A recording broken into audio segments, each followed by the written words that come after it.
Niedaleko od Muchowa, co żeście widzieli we poprzednim poście, mamy Jawornik. Dali są my na Śląsku, no ale pod czeskim rozkierunkiem, bo Czesko Republika składa się ze trzech Moraw i Śląska.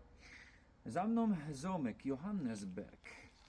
No ale on zawrzyty, bo moc zomków pod czeskim rozkierunkiem na podzim i na zima zawierają. Tutaj dopiero od moja jeden zomek odewrzony i do października. Trochę za nieskoro my przyjechali, bo mamy dzisiaj listopad. No, nie wlezymy, no ale werci się tutaj przyjechać. Mamy naprawdę fajniste komnaty, roztomajte sztrasy i na zicher tutaj kiedyś przyjademy, a mam nadzieję, co i kiedyś powstanie jakiś dłuższy film na YouTube'a. A wy filujcie mojego YouTube'a, Facebooka i Instagrama Śląsko Rajza. Tam co tydzień w piątek o 6 na wieczór nowe filmy.